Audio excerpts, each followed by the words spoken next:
guys, Hurricane Maria came ashore in the southeast coast of Puerto Rico as a Category 4 storm with winds of 155 miles an hour. It's hitting 2 weeks after Hurricane Irma left 70% of Puerto Rico without power. And tonight, 100% of the U.S. territory is without electricity, and Puerto Ricans are still feeling the fury of the storm. Hurricane Maria barreled into Puerto Rico as one of the strongest hurricanes to ever hit the Caribbean. The heavy winds tearing off roofs and sending debris flying everywhere. These are the streets of Old San Juan as the hurricane roared through Puerto Rico. In nearby Bayamón, there was severe flooding and damage to buildings. This video from Vega Baja was posted on Instagram by U.S. Olympic gymnast Tommy Ramos, who posted, "My family is okay, thank God." Puerto Rico is still rebounding from the last storm, Irma, which knocked out power to 70% of the island. Now all of Puerto Rico is without power. This afternoon, I spoke to Aurora Gallardo, who lives in Caguas, Puerto Rico, and has a brother in South Florida. My house is made of concrete, so we are safe here, and we're not in a flooding zone, so at least we're safe, and we have shutters. But the winds are so strong, and we're getting a lot of rain, so water has been getting to the house through a door in front of the house and some of the windows. Puerto Rico's Governor Ricardo Rosselló walked the streets Tuesday, personally pleading with people to evacuate to a shelter. His plea was simple: evacuate or die. The governor said Puerto Rico took in evacuees from other islands after Hurricane Irma, and now it may be time for others to lend Puerto Rico a helping hand.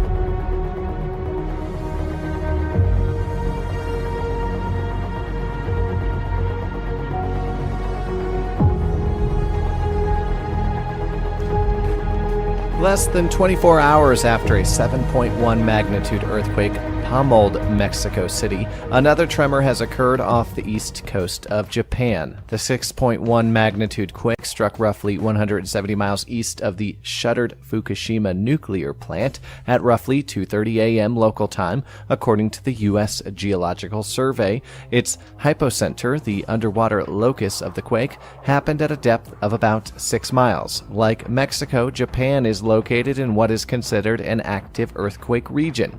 The country is influenced by the slipping and sliding of several of Earth's tectonic plates, including the North American Plate, Pacific Plate, Philippine Sea Plate, and Eurasia Plate. Whenever these pieces of crust grind or butt up against one another, earthquakes happen. This is a developing story.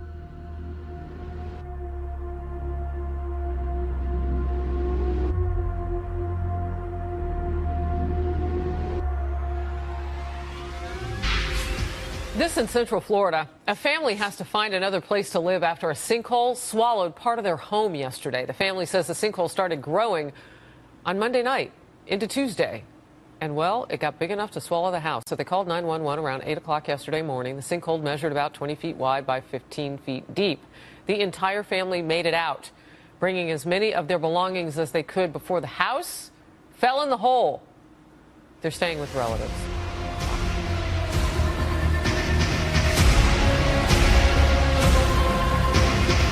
Still struggling to recover from Irma. Power outages and debris, major challenges right now. Water quality also a concern. Some homeowners are finding fecal matter in their wells. NBC2's Delia D'Ambra is live in our First Alert Storm Tracker on Abrams Avenue, where people are testing their well water today. As we drive down this street, each home is on a well water system. Floodwaters might be gone, but large piles of debris are all that's left to show a long road to recovery still ahead. But some homeowners tell us it's what's on the inside of their homes now that may be the hardest thing to overcome. A lot of people in Lehigh have wells. They tested that exact sample that showed that there was fecal, a couple different kinds of fecal bacteria. At Lee County's suggestion, Allison Villanueva stopped using her water and left her family's Lehigh Acres home. I mean, we won't live here. She's not alone. Even at the lab yesterday, there was probably about 10 others behind me given their water samples. Her neighborhood flooded during Irma. The county told Villanueva tests are finding traces of E. coli and fecal matter in well water. Fecal bacteria causes listeria. No one in Lehigh Acres has skirted Irma's aftermath. We were really flooded. Jessica Perez sat for days without power, trapped by 4 feet of water. Driving a boat down our street was crazy to see. Floating kiddie pool down there that we saw just kind of hanging out. Debris cleanup seems never ending. I think right now people don't even know where to start because it's so overwhelming. Pickups are happening in other parts of Lee County, not Lehigh Acres. So many trees that need to be cut and picked up. There you go, honey. Enjoy that. Families still without power. Is one going to be enough? Are finding food wherever they can. Dress it up for him. There's sauces over there. Residents like Villanueva need clean water now more than ever. That's a real issue post-storm.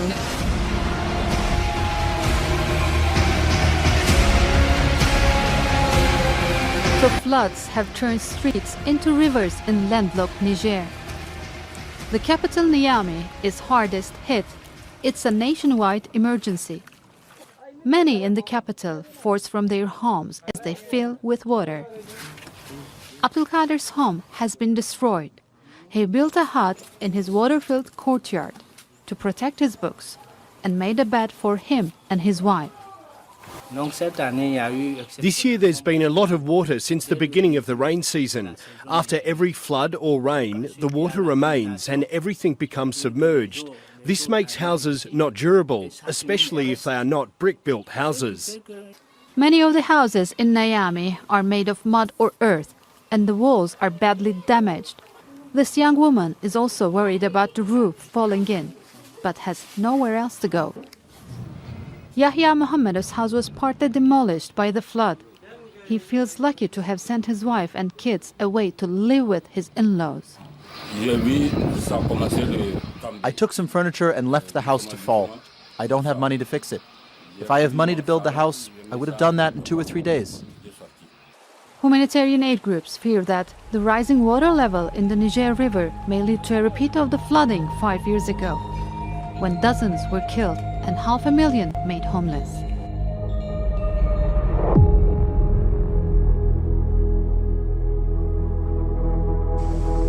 The U.S. and South Korea staged Warrior Strike 8 joint live-fire drills at a mock village near the South's border with North Korea to rehearse destroying the North's weapons of mass destruction. Soldiers of the 2nd Armored Brigade deployed in June from Fort Hood, Texas for 9 months to the U.S. 2nd Infantry Division in the South, and the South's Army practiced simulated raids on sites in the North housing chemical weapons. President Trump's Twitter feed on Twitter, he's gotten on there and said that there would be fire and fury unleashed on North Korea, that the U.S. is locked and loaded for military options. Those are confusing and ambiguous terms. We're not really sure what that means, and when you translate it into foreign languages, it can create more confusion and uncertainty. So in international security and national security affairs, you want to have certainty and avoid ambiguity. So I think this is counterproductive and could lead to miscalculation and misperception. Many fear the war of words may turn into a real war. Warrior Strike was held several times this year with diverse surgical strikes to take out various types of sites in the north, including nuclear facilities. The military option, that is a preemptive strike against North Korean nuclear and missile facilities, is now seriously discussed, first time in many years. It's quite highly dangerous because such an option, if undertaken, will result in a war, the Second Korean War.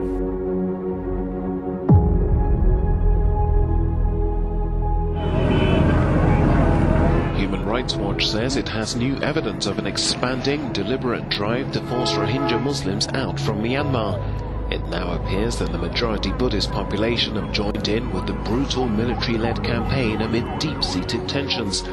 The New York-based organization has released satellite images that seem to show a huge increase in the number of villages that have been set alight. This is a one-way ticket out of Burma into Bangladesh, and that they will not be able to come back.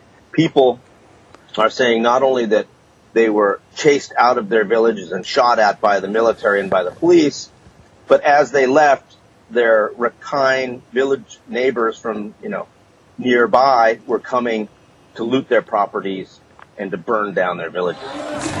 Pro-government supporters say they've suffered as a result of the Rohingya insurgent attacks last month, which sparked the crackdown. David Miliband from the International Rescue Committee told Euronews he fears the conflict is creating the conditions that give rise to radicalization. It's very important that political complexity inside a country doesn't overwhelm fundamental rights.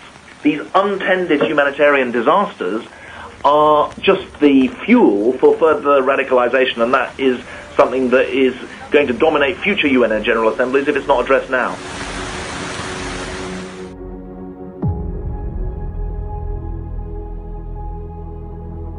The President and his people say the U.S. has many military options to deal with North Korea, but is shooting down a missile really one of them?